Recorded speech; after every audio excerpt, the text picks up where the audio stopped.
प्रधानमंत्री बोले, भारत ने 50 देशों को भेजी मेड इन इंडिया वैक्सीन। प्रधानमंत्री मोदी ने कहा, कोविड-19 के दौरान हमने रीजनल और ग्लोबल दोनों लेवल्स पर कोलैबोरेशन के महत्व को पहचाना है।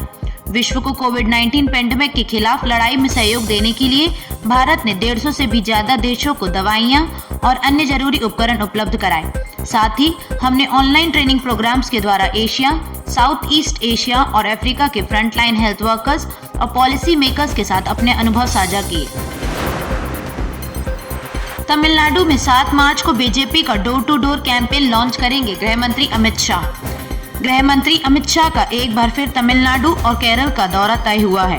वह 7 मार्च को दोनों चुनावी राज्यों का दौरा कर भाजपा के चुनावी अभियान को धार देंगे।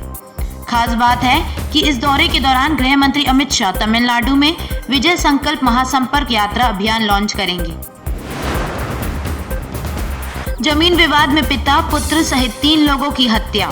मुंगेर जिला के कासिम बाजार थाना क्षेत्र के मुकबेरा चयाटोला में शुक्रवार की देर शाम 2 पक्षों के बीच जमीन विवाद को लेकर दर्जनों राउंड गोलीबारी हुई, जिसमें दोनों पक्षों से 3 लोगों की मौत हो गई है।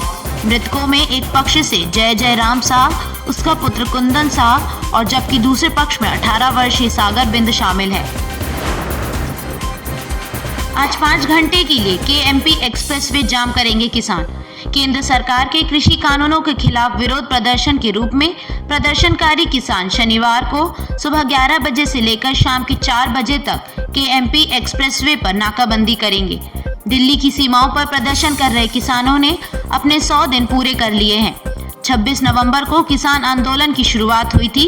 सिंघू बॉर्डर से किसान कुंडली पहुंचकर एक्सप्रेसवे का रास्ता ब्लॉक कर देंगे। तिब्बती धर्मगुरु दलाई लामा ने लगवाई कोविड की पहली वैक्सीन।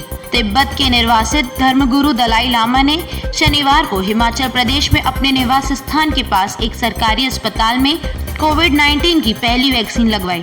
डॉक्टरों ने इस आशय की जानकारी दी। वैक्सीन लगवाने के बाद 85 वर्षीय नोबेल शांति पुरस्कार विजेता दलाई लामा ने केंद्र और राज्य सरकारों को धर्मशाला के जोनल अस्पताल में कोविड वैक्सीन लेने की सुविधा के लिए धन्यवाद दिया। दिल्ली में 22 वर्षीय युवक की गोली मारकर हत्या। उत्तरी दिल्ली के बवाना इलाके में निजी रंजिश की वजह से शनिवार को एक 22 वर्षीय युवक की गोली मारकर हत्या कर दी गई। पुलिस ने यह जानकारी दी। पीड़ित, जिसकी पहचान शशि कादियान के रूप में हुई है, को बवाना के जोगीवाड़ा चौक पर कई गोलियों के जख्म के साथ मृत पाया गया। दुनिया भर में कोरोना मामलों की संख्या 11 करोड़ 6 लाख के पार। दुनिया भर में कोरोना वायरस के मामलों की कुल संख्या 11 करोड़ 6 लाख के पार पहुंच गई है, जबकि 25 लाख 7 हजार लोग इस बीमारी से जान गंवा चुके हैं। जॉन्स हॉपकिंस यूनिवर्सिटी ने यह जानकारी दी। यूनिवर्सिटी के centre for systems science and engineering ने शनिवार सुबह अपने नवीनतम अपडेट में खुलासा किया कि कोरोना के वर्तमान वैश्विक मामलों और मौतों की संख्या 11 करोड़ 6 लाख 30 हजार 165 और 25 लाख 78 हजार 988 है।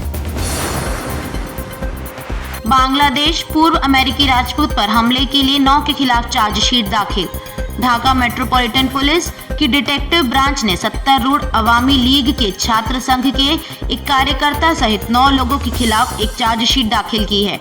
इन पर बांग्लादेश में पूर्व अमेरिकी राजपूत मर्सिया बर्निकाट पर हमले का आरोप है। रूस ने अपने पहले 5G नेटवर्क को लॉन्च किया। रूसी दूरसंचार ऑपरेटर MTS ने घोषणा की है कि इसने मॉस्को में ट्रायल यूज के लिए देश के पहले 5G नेटवर्क को सफलतापूर्वक लॉन्च कर दिया है। शुक्रवार को कंपनी के दिए गए एक बयान के हवाले से सिन्हुआ समाचार एजेंसी ने अपनी रिपोर्ट में कहा, रूस की राजधानी के 14 अहम स्थानों में 4.9 गीगाहर्ट्ज स्पेक्ट्रम बैंड में नेटवर्क को उपलब्ध कराया गया है।